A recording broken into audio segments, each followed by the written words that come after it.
पिताजी जोर से चिल्लाते हैं। प्रिंस दौड़कर आता है और पूछता है, क्या बात है पिताजी? पिताजी, तुझे पता नहीं है, आज तेरी बहन रौनक आ रही है। वह इस बार हम सभी के साथ अपना जन्मदिन मनाएगी। अब जल्दी से जा और अपनी बहन को लेके आ। हाँ, और सुन, तू अपनी नई गाड़ी लेकर जा।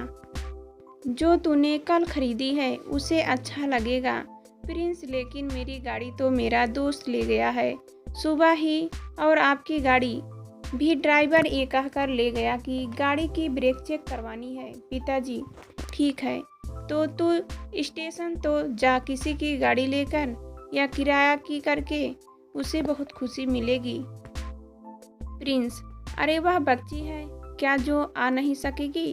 आ जाएगी, आप चिंता क्यों करते हो?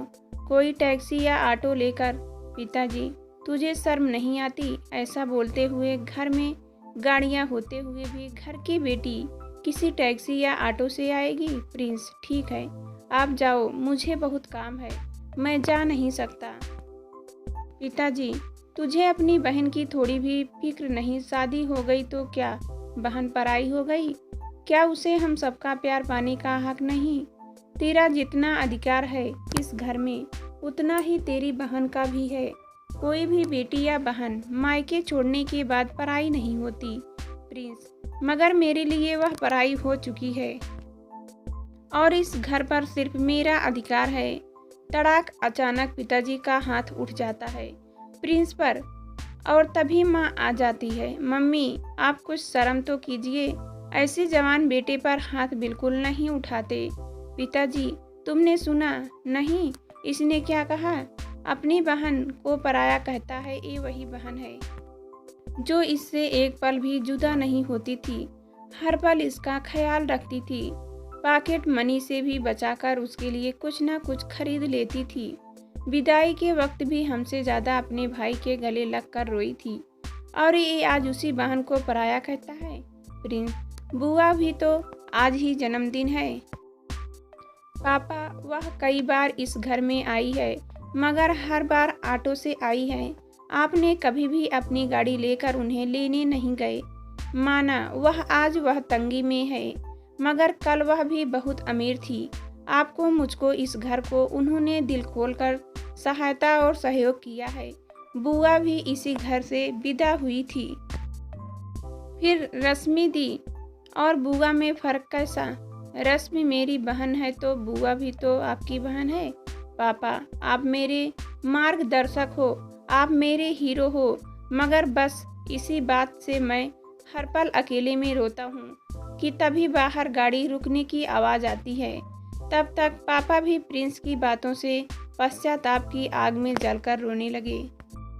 और इधर प्रिंस भी की रौनक दौड़कर पापा मम्मी के गले मिलती है, लेकिन उनकी हालत देखकर पूछती है कि क्या हुआ पापा?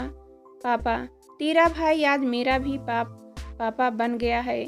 रश्मि, ये पागल, नई गाड़ी वह बहुत ही अच्छी है, मैंने ड्राइवर को पीछे बिठाकर खुद चला के आई हूँ, और कलर भी मेरी पसंद का है। बहन सुनते ही खुशी से उछाल पड़ती है कि तभी बुआ भी अंदर आती है।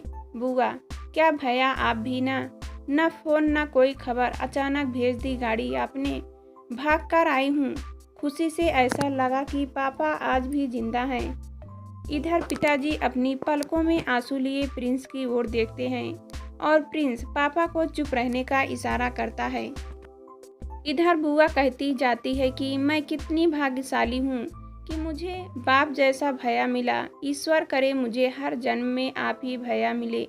पापा, मम्मी को पता चल गया था कि ये सब प्रिंस की करतूत है, मगर आज फिर एक बार रिश्तों की मजबूती से जुड़ते देखकर वह अंदर से खुशी से टूटकर रोने लगे।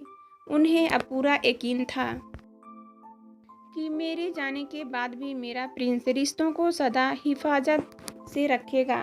बेटी और बहन, ये दो बेहद अनमोल शब्द हैं जिनकी उम्र बहुत कम होती है, क्योंकि शादी के बाद बेटी और बहन किसी की पत्नी तो किसी की भाभी और किसी की बहू बनकर रह जाती है। शायद लड़कियां इसीलिए मायके आती होंगी कि उन्हें फिर से बेटी और बहन शब्द सुनने को बहुत मन करता होगा। गार्डन में लैपटॉप लिए एक लड़के से बुजुर्ग दंपत्ति ने कहा, बेटा हमें फेसबुक का अकाउंट बना दो। लड़के ने कहा, लाइए अभी बना देता हूँ। कहिए किस नाम से बनाऊं? बुजुर्ग ने कहा, लड़की के नाम से कोई भी अच्छा सा नाम रख लो। लड़का ने अचंभे से पूछा, फेक अकाउंट क्यों? बुजुर्ग ने कहा, बेटा पहले बना तो दो फिर बताता हूँ। क्यों? बड़ों का मान करना उस लड़के ने सीखा था, तो उसने अकाउंट बना ही दिया। अब उसने पूछा, अंकल जी प्रोफाइल इमेज क्या रखूं? तो बुजुर्ग ने कहा, कोई भी हीरोइन जो आजकल बच्चों को अच्छी लगती हो। उस लड़के ने गूगल से इमेज सर्च करके डाल दी। फेसबुक अकाउंट ओपन हो गया। फिर बुजुर्ग ने कहा, बेटा कुछ अच्छे लोगों को ऐड कर दो। लड़के ने कुछ अच्छे लोगों को रिक्वेस्ट सेंड कर दी। फिर बुजुर्ग ने अपने बेटे का नाम सर्च करवा के रिक्वेस्ट सेंड करवा दी। लड़का जो कहते करता गया। जब काम पूरा हो गया तो उसने कहा, अंकल जी अब तो आप बता दीजिए आपने ये फेक अकाउंट क्यों बनवाया? बुजुर्ग ने आंखों में नम हो गई। उसकी पत्नी की आंखों से तो आंसू बहने लगे। उन्होंने कहा, मेरा एक ही बेटा है और शादी के बाद वो हमसे अलग रहने लगा। सालों बीत गए, वो हमारे पास नहीं आता। शुरू में हम उसके पास जाते थे तो वो नाराज हो जाता, कहता आपको मेरी पत्नी पसंद नहीं करती, आप अपने घर में रहिए, हमें चैन से यहाँ रहने दीजिए। कितना अपमान सहते, इसलिए बेटे के यहाँ जाना छोड़ दिया। एक पोता है और एक प्यारी पोती है, बस उनको देखने का बड़ा मन करता है। किसी ने कहा कि फेसबुक में लोग अपने फैमिली की और फंक्शन की इमेज डालते हैं, तो सोचा फेसबुक में ही अपने बेटे से जुड़कर उसकी फैमिली के बारे में जान लेंगे और अपने पोता पोती को भी देख लेंगे, मन को शांति मिल जाएगी।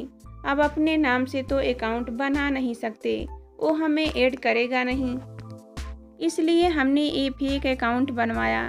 बुजुर्ग दाम्पत्य ने नम आंखों को उनकी पत्नी के बहते आंसुओं को देखकर उस लड़के का दिल भर आया और सोचने लगा कि माँ बाप का दिल कितना बड़ा होता है, जो औलाद के होने के बाद भी उसे प्यार करते हैं, और औलाद कितनी जल्दी माँ बाप के प्यार और त्याग को भूल जाती है। बेकार की शायरी तो बहुत शेयर करते हो, लेकिन ये लेख जरूर शेयर करें ताकि ऐसा करने वाले कभी संतान इस लेख को पढ़कर सुधर सके।